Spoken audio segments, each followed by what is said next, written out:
Hello everyone, welcome to my review of Arrow Season 5, Episode 6, So It Begins.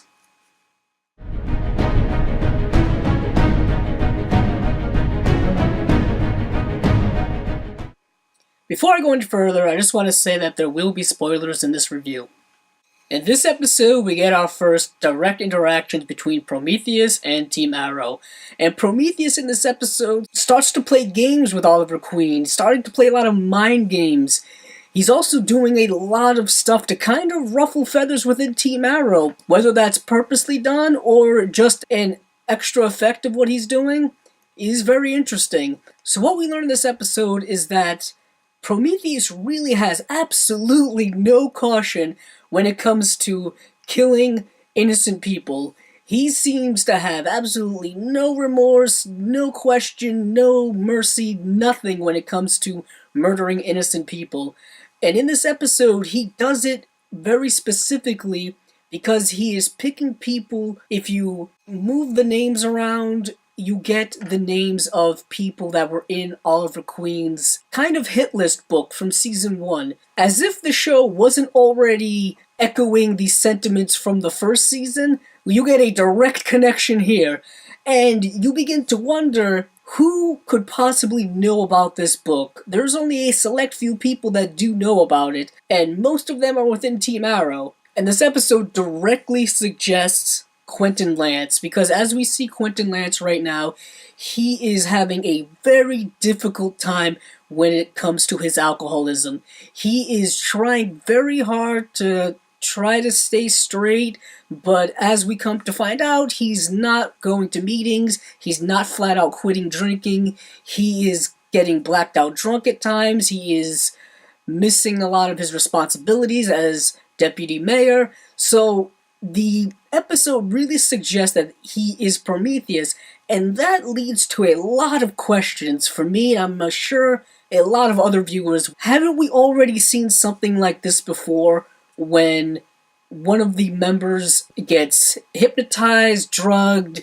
blacks out or whatever, and it does things that they're not aware of? We saw this back in the beginning of Season 3 with Thea. So are the writers just rehashing an old writing technique, or is there more to it? Or is this just a bait and switch? Are we supposed to believe this right now, and then we find out that Prometheus is actually someone else? I'm hoping that's the case, because I do not like when television series rehash old storyline techniques that they used before. This interaction with Prometheus led to a lot of divisiveness within Team Arrow, because the new members of Team Arrow are still kind of adjusting to who Oliver Queen is. They are still learning a lot of the backstory of Oliver Queen, a lot of the backstory and stuff that we already know as viewers, and they are struggling with this new information. I like kind of Wild Dog's approach to it, where it was like, yeah, we already kind of knew he was killing people. This is not new information.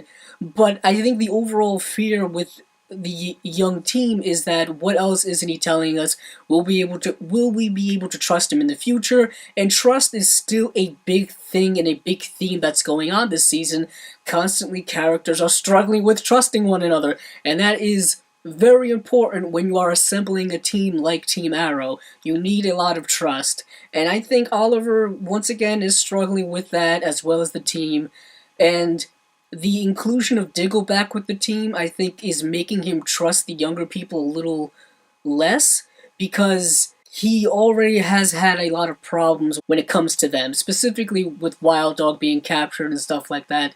And they are still making a lot of rookie mistakes and things like that, and it's probably going to take some time for them to become more efficient in their crime fighting and in their decision making.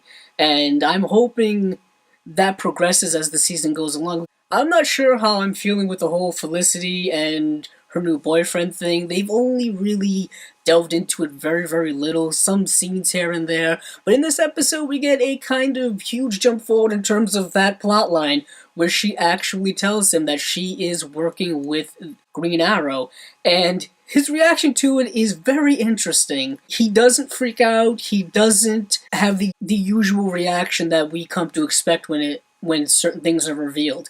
he seems to be rather okay with it and rather intrigued by it. He seems to be a fan of the Green Arrow, which is very different than any of the other law enforcement characters we've gotten so far.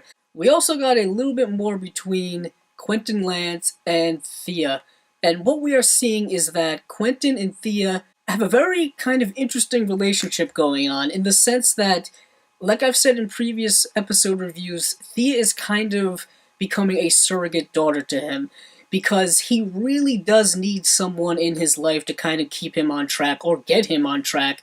And with Laurel gone, and Sarah doing what she does in Legends of Tomorrow, he needs someone in his life to kind of keep him going. And with this new Prometheus type of revelation possibly going on, that's going to be interesting to see, because as with all of the other episodes, we got more of the backstory with Oliver Queen as part of the Bratva.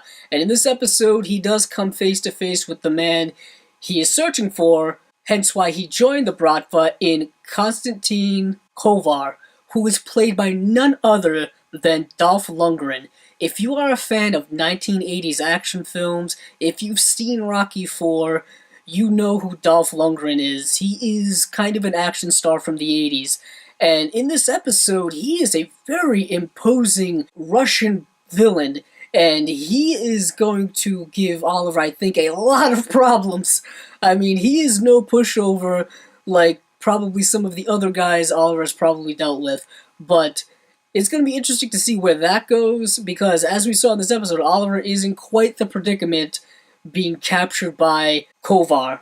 Overall, I'll have to say it was a good episode of Arrow. I liked a lot of the plot progression we got, as well as, once again, the backstory is kind of connecting with the present, in the sense that Oliver is both dealing with a difficult villain in the past, as well as a very difficult villain in the present. Also, Prometheus is a very opposing villain. I'm really liking what he's able to do. I'm liking that he is kind of feeling Oliver Queen out, kind of playing these mind games like I said before, and I'm also still wondering whether that revelation at the end of the episode is in fact true. Like I said early on in the review, I really hope it's not. I hope they go a different route, because if not, this would have been way too easy a thing for them to write into the show. Also, this Team Arrow is once again growing, but I would like to see more progression in them. I know there are probably a lot of viewers who don't really feel anything toward this new Team Arrow, and I kind of understand their perspective, because we got kind of years of development with a lot of those other characters, and now we are just being very quickly introduced to these new characters. I know Curtis we've had since last season, and he's kind of relatively well established now, but some of these other characters, I really don't care about them yet, and it's going to take a lot of time for that to happen. With that being said, this has been my review of Season 5, Episode 6 of Arrow, titled So It Begins. If you like this video, please check out my other episode reviews for the other comic book related television series.